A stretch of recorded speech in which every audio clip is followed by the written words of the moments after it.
Well, howdy. Today we're doing something crazy.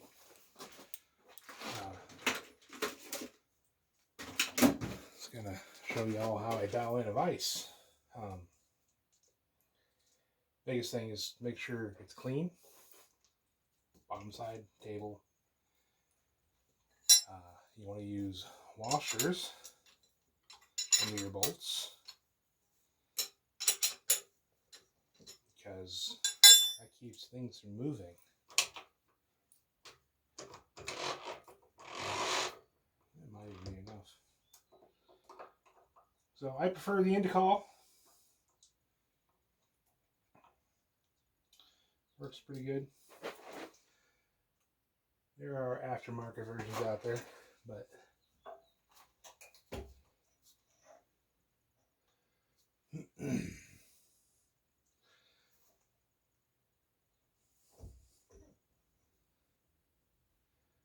the aftermarket versions aren't as good.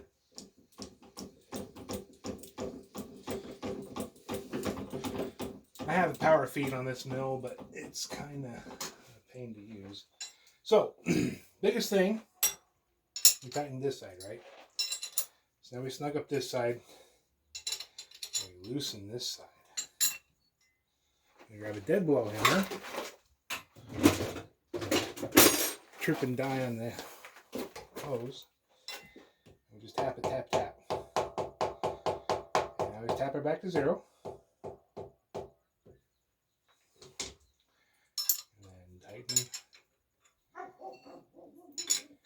Tighten the clamp. Make sure the needle doesn't move when you're tightening.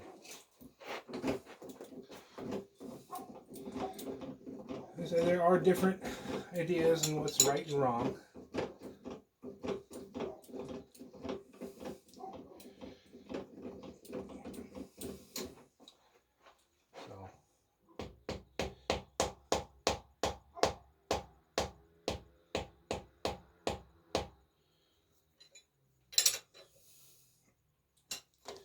My local angler town is about being better than a thou. You can't do 5/10 with this method. Probably shouldn't be in a machine shop. That dropped off right there at the end, didn't it? That was kind of different.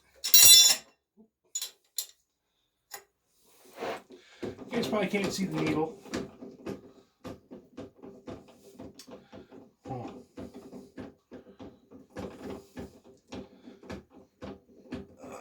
This was a used vise I got from the auction. Because everything I got in the machine shop is secondhand for the most part. And I still have more tied up in tooling. Oh, damn it.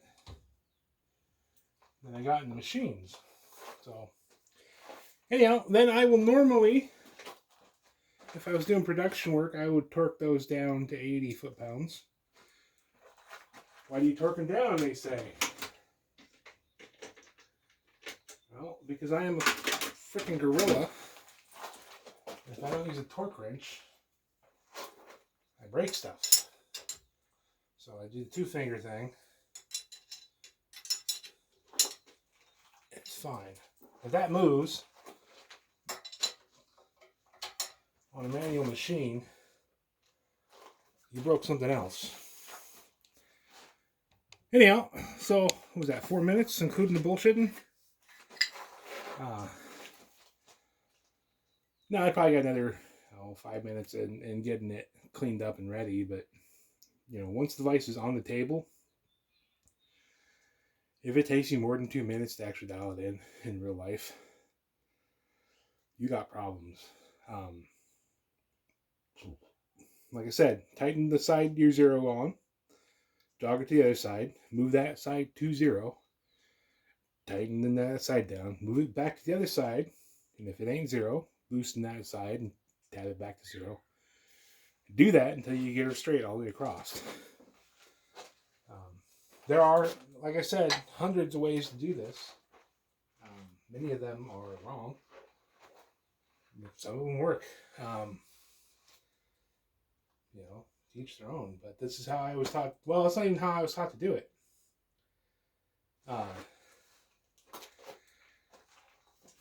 I remember how I was taught to do it. I was taught to do it with the vise loose and tap it around side to side, and it took twice as long. But if you anchor one side, even if you anchor that one side and re-zero back and forth, it's still quicker than leaving it loose and trying to tap it around.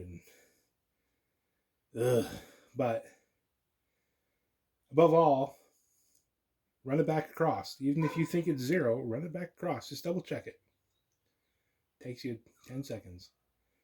Saves a world of headaches. In a previous career,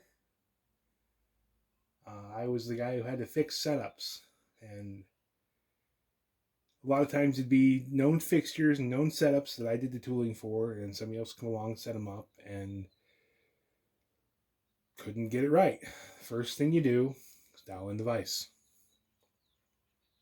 If the vise ain't straight, you're kind of SOL. And then when it comes down to fixturing, and this is your vise is your base for your fixturing. This is your foundation.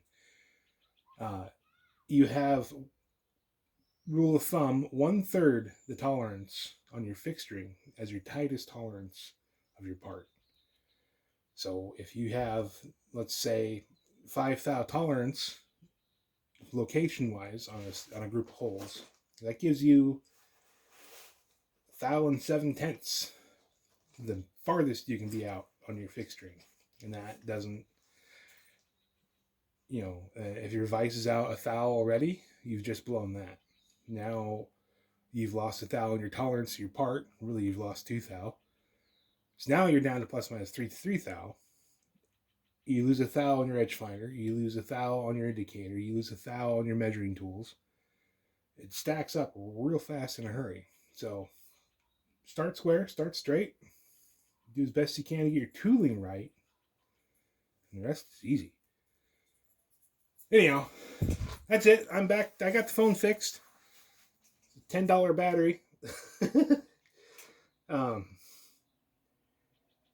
Yeah, so now I can make videos again. Probably be a lot of machinist videos.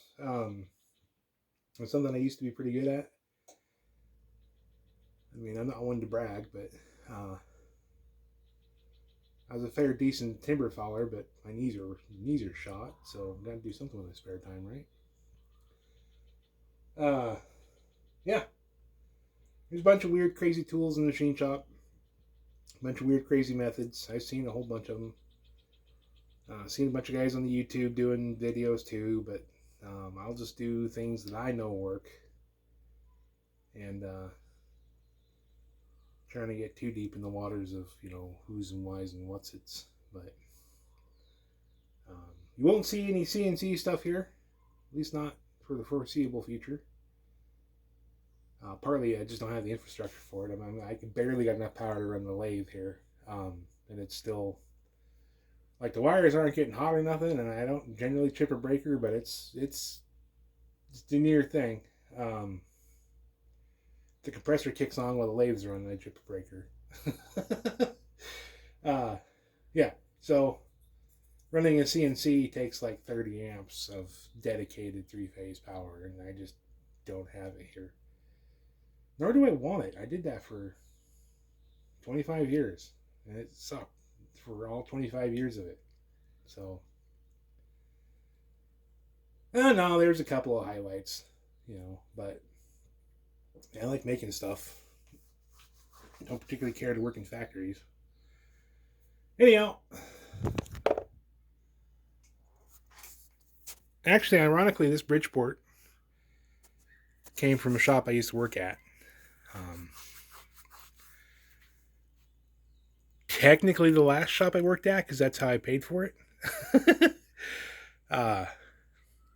They were having staffing issues and kind of going under when I came in to run their last 3 or 4 parts, and this is how we made a trade. It came with the DRO. See the arm there.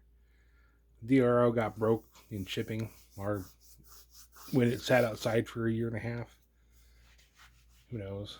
So eventually I'll get a new DRO and I can actually do really fun stuff. Yeah, got a handy dandy lathe. Got a nice sign plate, or not a sign plate, surface plate, height gauge. Got most of my old tooling from back when I was a machinist, along with all the guitar stuff I run around with. Yeah, and my very first, that's the first tool I bought, the oxyacetylene set. Even before I bought the stool box. God, I've had that 31 years now. I've been packing that set around. Anyhow, different today. I get to square up these two pieces of aluminum. Yeah, it's nothing fancy there. Dirt simple stuff.